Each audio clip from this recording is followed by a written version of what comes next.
Bonjour tout le monde, connaissez-vous Cristiano Ronaldo? C'est très probable étant donné qu'il fait partie des personnes les plus influentes de ce monde. Et si je vous disais que vous n'atteindrez jamais son niveau footballistique, son salaire et son style de vie? Car soyons objectifs, ce mec est juste beaucoup trop fort pour nous. Je dois vous faire une confession, le fait de savoir que je ne pourrai jamais atteindre le style de vie de Cristiano Ronaldo et avoir toutes ces années de gloire me rend un peu triste. Pas parce que je suis jaloux, et je lui souhaite évidemment une merveilleuse Coupe du Monde 2026 qui se traduira peut-être par sa première Coupe du Monde. Mais je me déçois moi-même en me comparant à quelqu'un qui ne me ressemble pas. C'est pour cela que de nombreuses personnes m'ont juste dit d'arrêter de me comparer aux gens, de me concentrer sur ma propre évolution, sur ma propre progression afin de mieux avancer. Pourtant, quand vous entendez une personne assez influente et même riche qui a un haut niveau de gloire, vous pouvez l'entendre dire qu'il s'est souvent comparé et même a souvent adapté son style de vie à ceux à qui il voulait vraiment ressembler. La question qu'on va se poser dans cette vidéo, ça va être de savoir est-ce que la comparaison nous fait progresser ou au contraire nous détruit. Pour répondre à cette question, il faut déjà comprendre pourquoi est-ce qu'on se compare aux autres. Pour faire simple, ça nous permet de nous situer et de nous repérer par rapport à une personne ou à un groupe de personnes référentes. Et là, je ne vous apprends rien, mais depuis le plus jeune âge, on nous compare. Dès l'enfance, à l'école, quand on a une bonne note, on demande la note de ses camarades pour savoir si on peut se permettre de célébrer une plus grande victoire. Et en cas d'échec, on demande la note de ses camarades pour savoir si notre défaite est généralisée au groupe. Et dans ce cas, ça va, j'ai 7, mais la moyenne est de 6, je suis dans le bon. Un processus qui sera amplifié ensuite à la maison par les parents et notamment les darons qui n'attendent juste que de recevoir ton bulletin pour te comparer aux enfants de ses collègues de travail. Et comme vous l'avez certainement remarqué sur cette chaîne, on parle souvent des réseaux sociaux et des médias. Les réseaux sociaux ici nous mettent en concurrence avec le monde entier, de son travail, etc.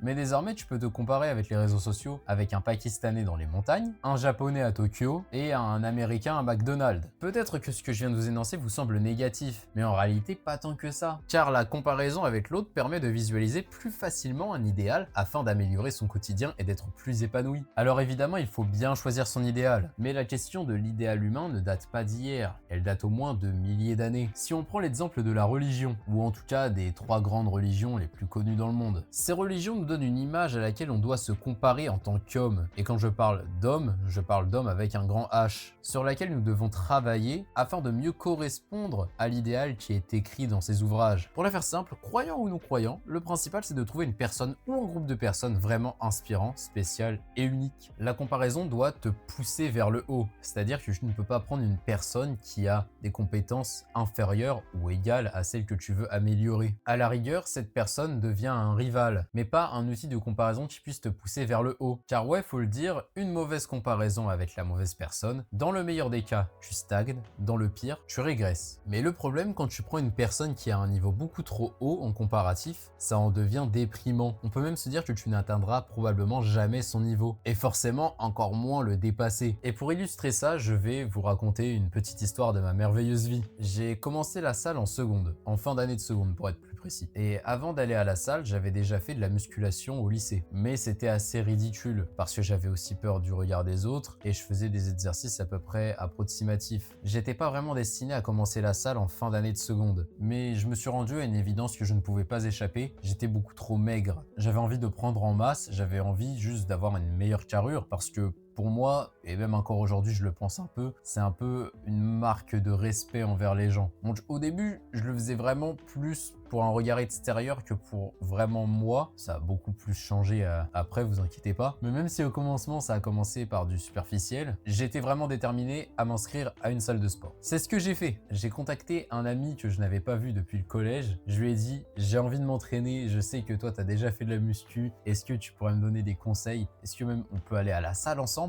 Et devinez quoi, bingo, lui il dit, mais oui, on va aller à la salle ensemble. Donc là il me dit oui, je vais m'inscrire, parce que lui c'était pour toute autre chose, c'était pour préparer sa saison de judo. Donc c'était, on va dire entre guillemets une pré-saison. Et il me fait découvrir toutes les machines de base pour que je puisse me développer. Les machines c'est pas bien compliqué, c'est assez instinctif. Et même si tu fais n'importe quoi, normalement il y a toujours un mec à la salle qui vient te voir et te dire de faire ci ou ça. Donc je pouvais très bien y aller tout seul, mais j'étais beaucoup plus rassuré quand il était là avec moi. Mais il y a bien un exercice exercice qui peut être dangereux si on l'exécute mal. En fait, il y en a plein des exercices comme ça. C'est pas un exercice qui se fait à la machine, c'est le développé couché. Et moi, j'avais vraiment peur que la barre me tombe dessus. Donc, le fait que je sois un débutant, que j'avais peur que la barre me tombe dessus et que je meure, que je décède, j'ai fait un bench à 20 kg. Et pour tout vous dire, j'ai vraiment galéré à faire ce bench à 20 kg. Bon, c'est pas grave, c'est barre à vide, mais au moins, j'ai réussi à le faire, c'est déjà un exploit. Maintenant, on passe à lui. Passe à son niveau. Et là, je vois qu'il met 4 fois plus. Donc forcément, mon ego, il en prend un coup. À l'époque, j'étais assez égocentrique. Et me dire que mon pote, certes, qui était quasiment athlète de haut niveau, mettait 4 fois plus que moi au développé couché, j'en ai pris un coup. Et le pire, c'est qu'en voyant ça, il aurait pu faire le bâtard et me dire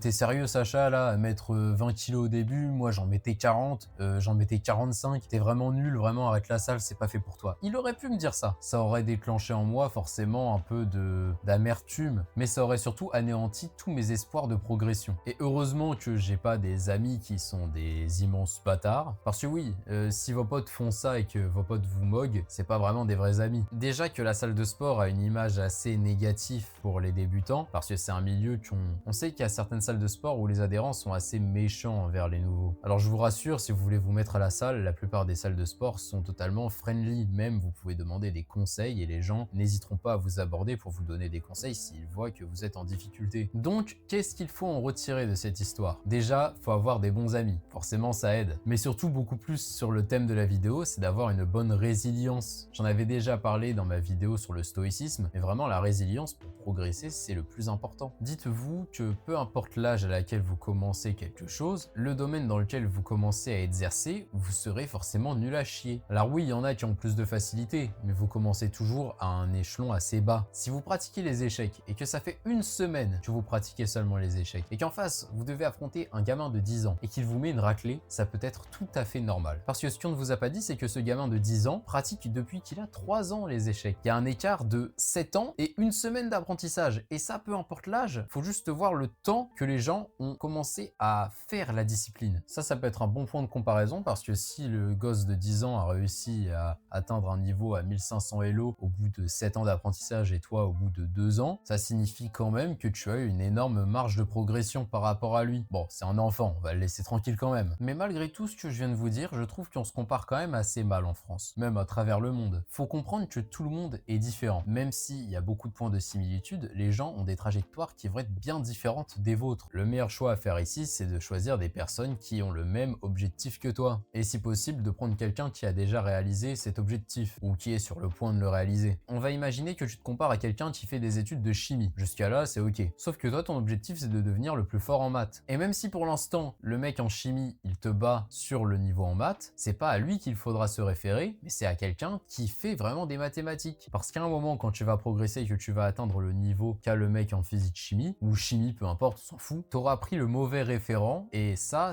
va induire sur ta progression. Parce que t'aurais pu beaucoup plus progresser en prenant en exemple quelqu'un qui fait des mathématiques. Pareil aussi, on évite de prendre en comparatif des personnages de manga, animés ou de séries et films. À 12 ans, je me comparais à Gon du manga Hunter x Hunter, sauf que lui, à 12 ans, il part à l'aventure sur un bateau et il va faire son examen Hunter, alors que moi, à 12 ans, je jouais à Fortnite avec le monteur de cette vidéo. Boum! Donc en plus de me comparer à lui et de détruire mes rêves d'aventure et de voyage d'un nouveau monde, je ne prenais même pas en compte la seule chose que je pouvais prendre de ce personnage, qui est l'esprit shonen, ne jamais rien lâcher, ne jamais rien abandonner. Mais pour ça, mieux vaut se comparer à Cristiano Ronaldo. Quoique si l'examen Hunter sort, peut-être que je pourrais enfin me comparer à Gonfrix et enfin détenir ma licence de Hunter. On compte sur toi Watch pour ce projet. On le soutient d'ailleurs, soutenez-le dans les commentaires, faites des cœurs pour Watch, j'espère qu'il regardera cette vidéo. Mais alors, et on revient à l'introduction de cette vidéo, est-ce que c'est du bullshit ceux qui se comparent à eux-mêmes? Eh bah pas forcément, je trouve qu'il y a vraiment des points positifs à se comparer à soi-même. Je vais vous faire un résumé, en tout cas de ma vision, sur la comparaison et comment vraiment bien l'adapter à notre style de vie. Pour moi, c'est important d'avoir une personne référente à la fin du parcours que tu veux entreprendre. Au début, tu te compares et tu baisses pas les bras. Et une fois que tu sens qu'il y a un point de de bascule, avec le plus gros du travail, le chemin le plus ardu qui t'attend, il faut que tu te coupes de tous les points de comparaison et que tu te concentres sur toi-même. Donc voilà, tu continues et tu prends en note ta progression personnelle et généralement ça arrivera la veille d'un grand événement, pour des examens importants, pour un tournoi sportif ou quelque chose d'autre. En tout cas, où le résultat de cette chose pourra être mis en concurrence avec celui des autres. Pourquoi faut pas se comparer à la veille d'un événement avec les autres? Parce que ça t'évite de stresser inutilement. Quand je dis la veille d'un événement, c'est pas le jour d'avant, ça peut être un mois, 2 mois avant, tout dépend de l'ampleur de l'événement, mais ça c'est à vous de le doser. Et si tu te concentres uniquement sur ta progression à ce moment-là, tu verras des progrès immenses. Je te le promets, c'est véridique, je l'ai testé moi-même pour mes partiels et je vais certainement le tester pour d'autres événements, d'autres projets que vous allez certainement voir sur cette chaîne. Des progrès qui mènent vers une plus grande confiance, une confiance qui décuple le niveau que tu veux atteindre. Bref, sur ce, c'est une fin de vidéo, j'espère que vous l'avez beaucoup aimé, j'espère que j'ai été assez précis sur ce que j'ai dit, et enfin j'espère que tout va bien. Abonne-toi à la chaîne de Mentor, le Gouad des réseaux. Allez, s'il te plaît, je suis fauché.